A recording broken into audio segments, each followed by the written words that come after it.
Hello दोस्तों, मेरा नाम एक्लिक है। आप मेरे वीडियो को लाइक, शेयर, कमेंट कीजिए और वीडियो अच्छी लगे तो मेरे चैनल को सब्सक्राइब कीजिए। आज का टॉपिक है सब्र का फल मीठा होता है। नमस्कार दोस्तों, हमारी जिंदगी का दूसरा नाम ही मुसीबत है।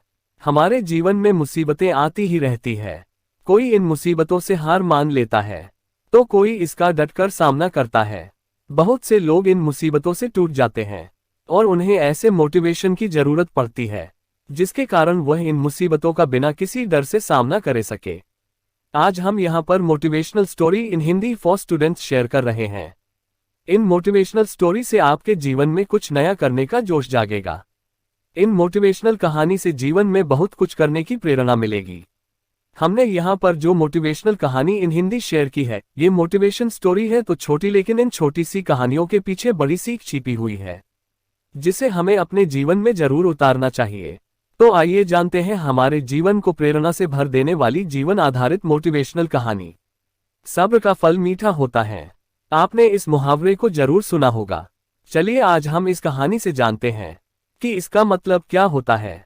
इस कहानी में बताया गया है कि तारों को कैसे ईर्ष्या का भाव उत्पन्न होता है और श्री नारद मुनि उनको कैसे इस मुहावरे का अर्थ समझाते हैं। यह अत्यधिक सुंदर और प्रेरणादायक कहानी है। आप इसे पूरा जरूर पढ़ें। जब सूरज अस्त हो रहा होता है तब हल्की हल्की संध्या से उत्पन्न होती है और चारों तरफ शांत वातावरण जैसा एक अंधेरा सा छा जाता है। सभी जीव जंतु, पशु पक्षी अपने निवास स्थान को जाने लगते हैं और हल्की हल्की हवा चलने लगती है। हम जब आसमान की ओर देखते हैं तो सूर्य अस्त होता रहता है, तभी आसमान में तारे टिमटिमाने लगते हैं। कुछ तारे अत्यधिक चमकीले होते हैं परंतु कुछ कम चमकीले होते हैं। अधिक चमकीले वाले तारों पर हमारी नजर जल्दी पहुंचती है परंतु कम चमकीले वाले तारों पर हमारी नजर बहुत कम ही जाती है। इसलिए हम उन पर ध्यान नहीं दे पाते और उनकी सुंदरता फीकी पड़ जाती है। परंतु उन सब में से एक ऐसा तारा होता है जो अधिक चमकीला होता है, जिसके आने से पूरा आसमान जगमगा जाता है। वह इतना सुंदर और चमकीला होता है कि उसके जगमगाते ही लोगों के चेहरे पर खुशी आ जाती है। उसे हम स्वाति नक्षत्र के नाम से जानते हैं। अत्यधिक चमकीला और सुंदर होता है, जिसके आने से लोग खुश हो जाते हैं।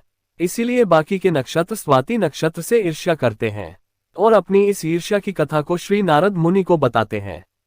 नारद मुनि उन सभी तारों को समझाते हुए कहते हैं कि देखो, जो भी सब्र करता है उनकी कीर्ति संसार में होती है और मुझे प्रतीत होता है कि आप लोगों में धैर्य नहीं है। इसीलिए आप लोग संध्या काल में होते ही तुरंत जगमगाने लगते हैं। लेकिन स्वाति नक्षत्र अत्यधिक समय के बाद आसमान में निकट आता है, तभी उसकी प्रतिस्पर्धा इतनी अधिक होती है, तभी सभी लोग के चेहरे पर मुस्कान आती। इसीलिए कहा जाता है कि हमें सब्र करना चाहिए क्योंकि उसका फल मीठा होता है। यदि तुम देर में आसमान में टिमटिमाते होते तो तुम्हारा भी महत्व होगा और तुम्हें भी लोग अलग नाम से जानेंगे। नारद मुनि द्वारा समझाई गई बात सभी तारों को समझ में आ गई। सब्र का फल मीठा होता है, ये बात हम सब जानते हैं और इसे हम लोगों ने महसूस भी किया है। मैं हमेशा अपने कार्य को पूरा करने के बाद उसके परिणाम के इंतजार में उतावला हो जाता हूँ, या फिर अपने आने वाले कार्य को पूरा करने के लिए उतावला हो जाता हूँ, जिससे मेरा आने वाला कार्य बिगड़ जाता है। परंतु मुझे ऐसा नहीं करना चाहिए। मुझे सब्र करना चाहिए उस परिणाम का या उस आने वाले कार्य का, जिससे मैं उस कार्य को अच्छे से समाप्त करूं और उसका परिणाम भी अच्छा हो। हम जानते हैं जल्दी में लगाया हुआ निशाना हमेशा अपने गोल से बाहर जाता है। हमें धैर्यपूर्वक उस निशाने को भेजना चाहिए, तभी हमें जीवन में सफलता मिलेगी।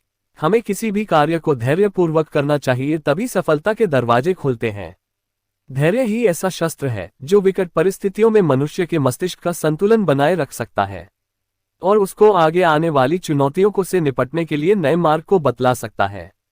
बड़े बड़े महात्मा और महापुरुषों के द्वारा भी बताया गया है कि हमें भी किसी कार्य में सफलता पानी है तो उसे चिंता मुक्त होकर करना चाहिए और सब्र रखना चाहिए। परिणाम की सफलता अवश्य मिलेगी।